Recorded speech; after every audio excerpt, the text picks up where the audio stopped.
I'm John Oetjens, and welcome to Schooling Around. Today we're going to start our two-part journey through the Oxford International Residence Academy. From the sound of that, you'd think we were going to march down some hallowed halls with kids in uniform and books under their arms. Not so much. Well, not yet.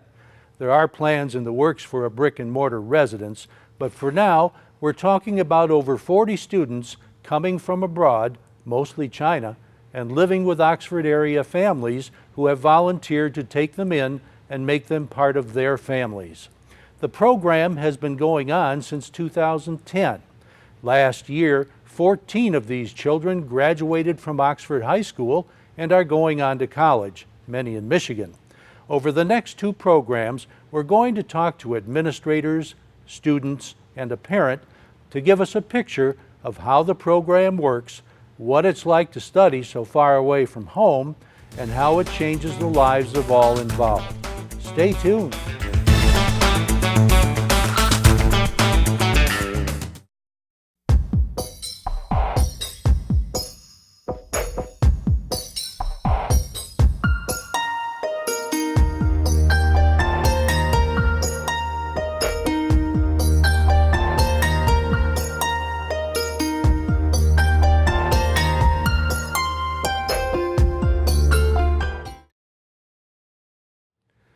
The two ladies who manage this program work for Oxford schools. They are Chun Tang and Jill Lemonde. Jill talks about how students are selected. We have pretty rigorous admissions criteria for the students. Consists of an interview process. They have to have a transcript, evaluation from one of our team members and make sure that their transcripts are sound, that they've taken courses that are challenging on the other end. Something that's really helped with the transcript piece of it and the course selection is that we have created these sister schools who in most cases are already following our Oxford curriculum. Maybe not to the letter, but very closely. And so students now who are at our NYO school, Northeast Utah Oxford School, which was our first sister school in China to be established, students who have attended that school in 9th grade, by the time they come here in 10th grade, or in some cases 11th grade, depending on the student, they've already had what our 9th or 10th graders have had in terms of U.S. history and ELA 9. So that's been extremely beneficial to the program. We've seen the quality of the student and the ability level of the student grow tremendously over the 4 years that we've had the program. What's the attitude of the Chinese government towards these programs? That might be a Chun question, but it's my understanding they're positive towards it. Correct? The Chinese government is becoming growingly open to sending their younger generation, their youth, to study abroad and to have an international experience. And we're seeing an increasing number of students who study abroad at a younger and younger age, even some as young as middle school.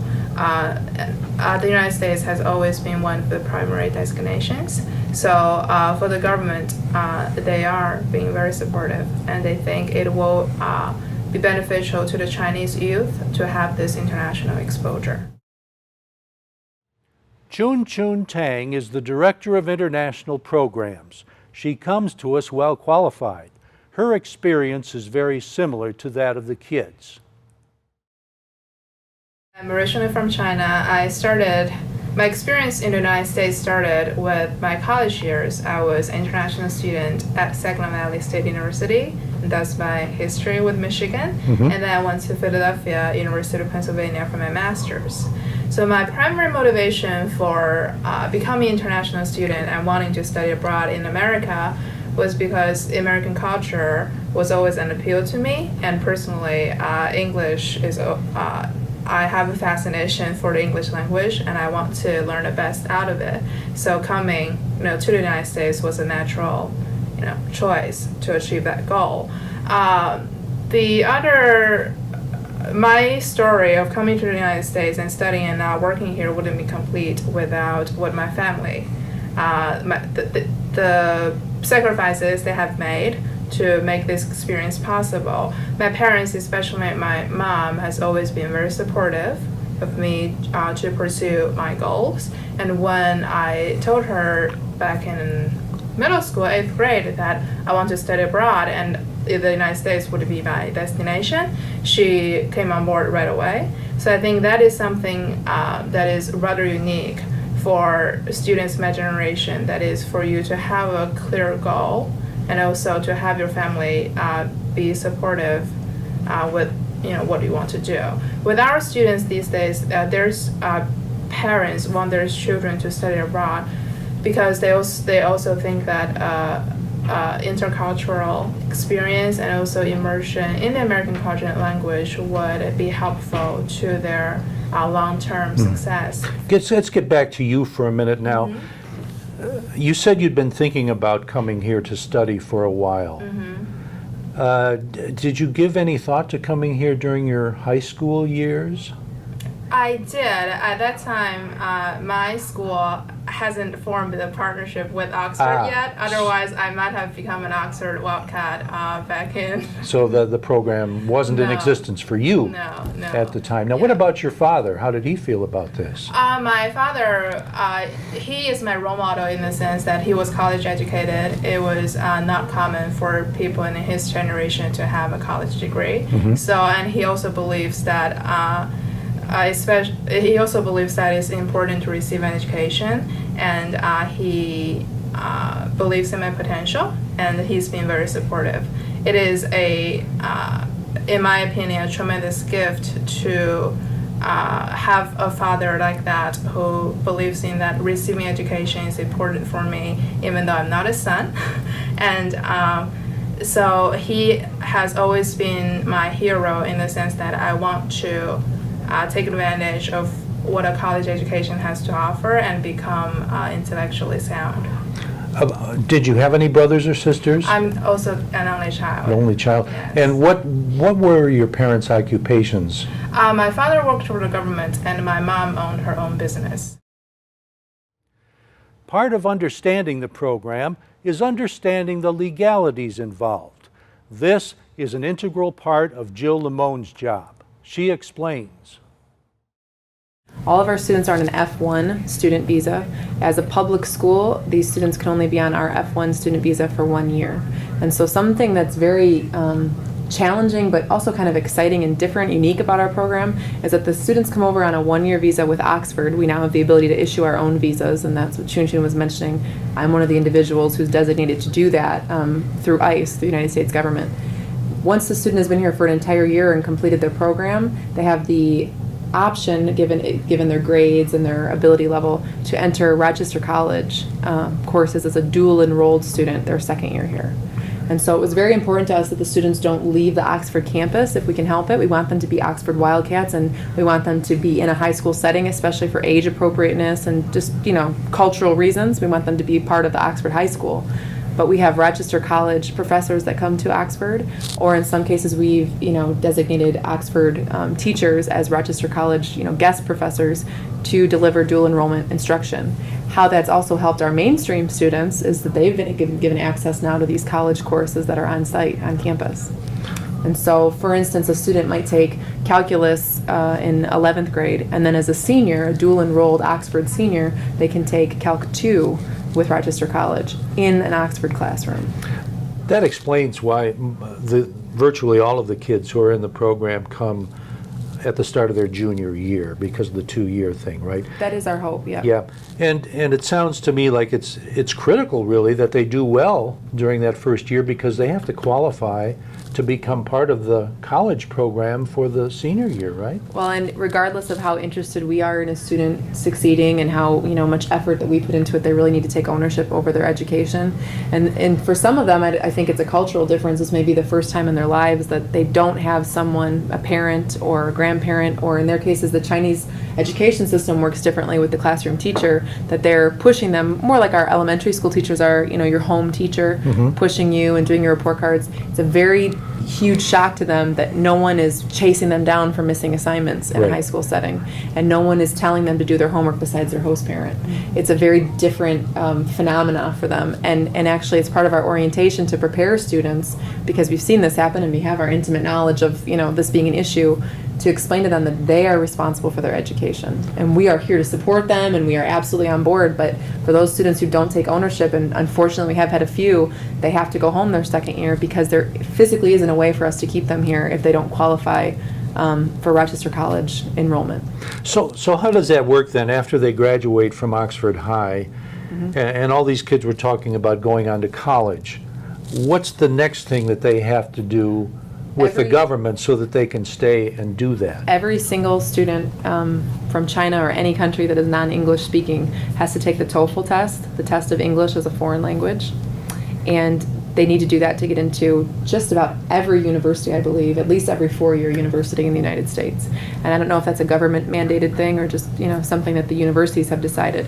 But these students have to take that test, and most of our students and most of our staff have never even heard of this assessment because it's just not common that our students would take it. An American student would probably never take this test.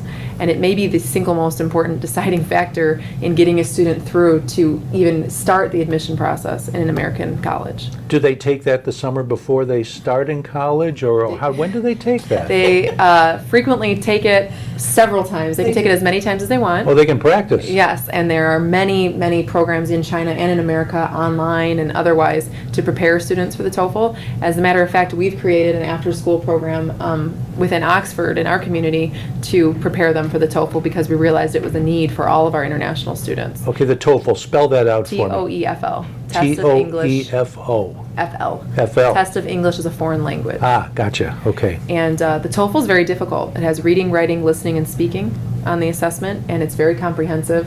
And it's difficult to prepare students for it because it is so unlike any other assessment that we give our American students. And what we've really looked to is the Chinese education system to help us because they've been preparing students well for the TOEFL for decades. Chun has provided us with some insight to that as well. And we've created this after-school program to help with the English knowledge. So now instead of just creating a cultural and English language arts piece, we've added a third tier to our after-school programming. So kids are working on American culture, learning American language for both interpersonal communication and for academic purposes, and then very specifically and intentionally learning TOEFL, criteria. In a moment, we'll talk to the ones who can tell us their experiences firsthand, the kids.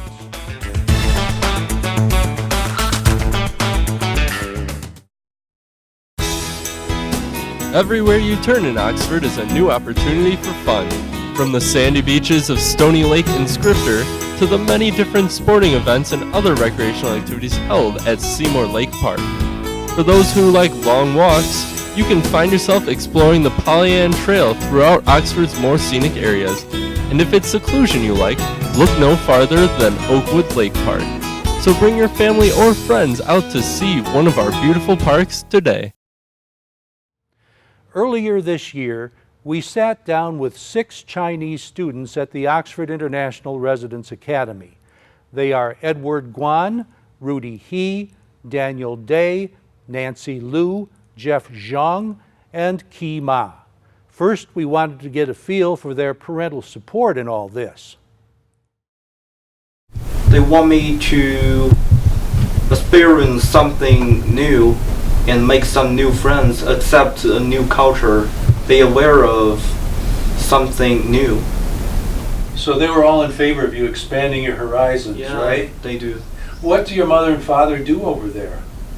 They both work for the government. Now, what do your parents do in China? My mom works for the government, and my dad runs a company that sells the shoes, like sports. So they're both successful, educated people. And obviously they thought this was a good idea for you to expand your horizons in this direction. What do your parents do in China? My mom is like employed in a medium company. And so that's my dad. Okay. So they're successful people. They have good jobs. Yeah. And they thought this was a good idea for you to pursue. Yes. How do you feel about it? I like that. I'm a pretty easy person. And I do want to come to America. What do your parents do in China? My father works for China Mobile and my mother has her own business. So they're successful people. Sounds like your mother's an entrepreneur. Yes. And were they pretty encouraging about you getting involved in this program?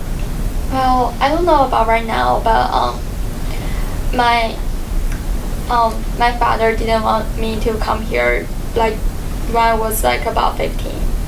But I really want to come here. Like my mother is like on both sides. Like she didn't really know which side she should support. But I really want to come here. Like Hard to let your little girl go. yeah. Seriously. Yeah. And what do your parents do? My dad is a teacher and he's also partly a director of the school. Oh. And my mom works for the railway station.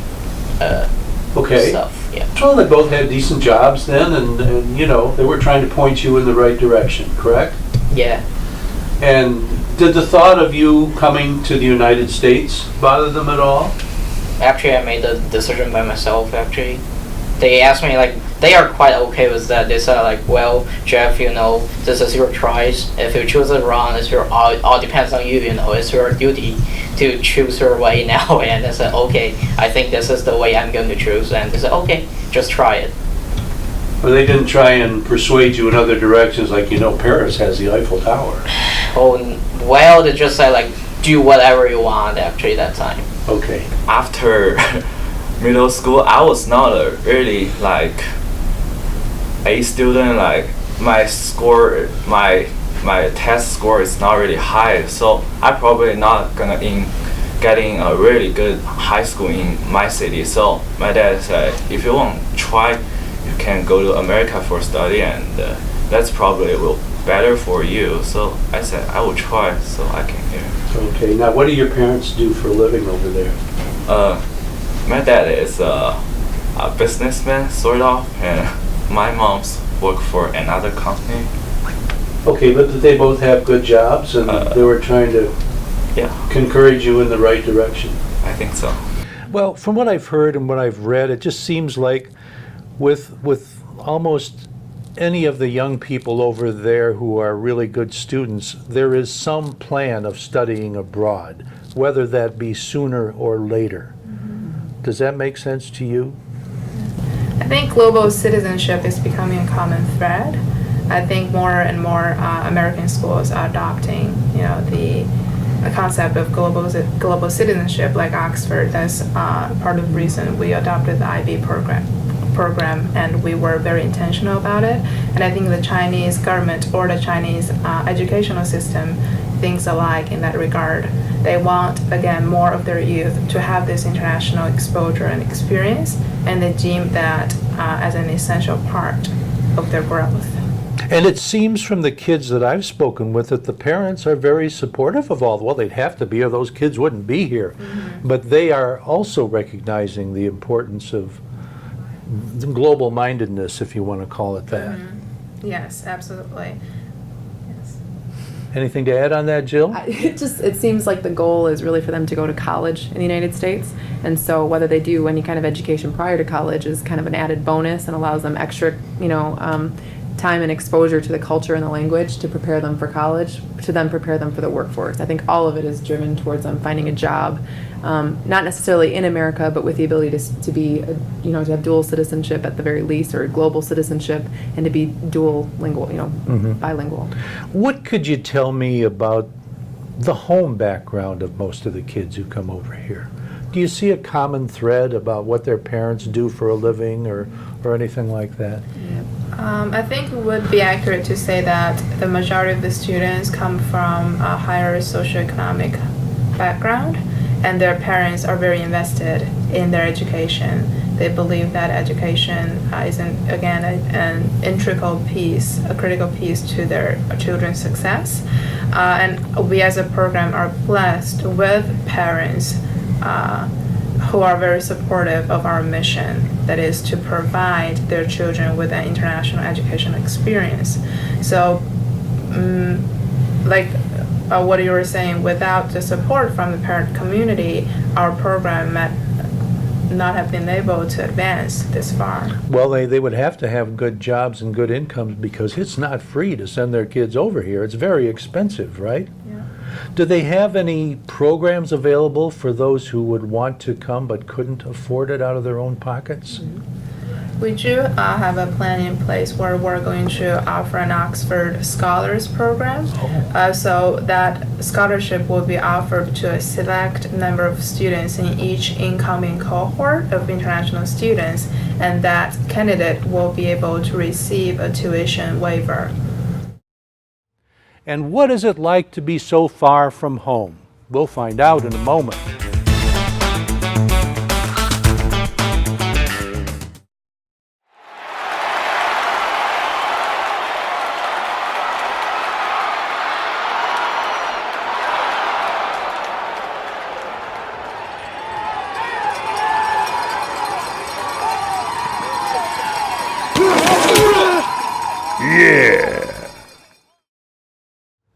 Okay, so think about it. You're 15 or 16 years old, and you're about to finish your high school in a strange country on the other side of the world. Was it tough for you to leave home? It's not. I have been left my home since 5 years old. Explain that to me. I don't know what you mean. I left my home and went to a different city to study since 5 years old. Really? Really? So you were going to school away from where your parents were living? Yeah. Was that difficult, or was it just something you got used to? It was difficult at the very beginning, but now I'm just okay about it. Yeah, it's always hard from the beginning, but as long as you jump in the culture, you learn a lot of things, you talk to people, you're going to learn a lot of things, and you can feel I'm really a part of this culture right now. So it's hard, but I mean, it's going to be tough, but you will feel much better after you spend time in here. I've been here for 2 years. At the beginning, it feels everything is pretty much really new. Like school is different, and host family, I never lived in host family before, and that's at the beginning. But after like couple months, I get used to the life here. It's like more comfortable than I was in China before, I think. When I played in the orchestra, and they asked me like, well, my parents are coming here, my parents is coming for the performance, and I said, well, my parents is in China, they just can't come. Yeah. So, well, you may miss your parents more when you get younger, and now you get more mature, and I say, oh, well, it's maybe not a big deal, and anyway, you got to leave your parents for college. So was it tougher dealing with that or easier than you thought? Hard to say.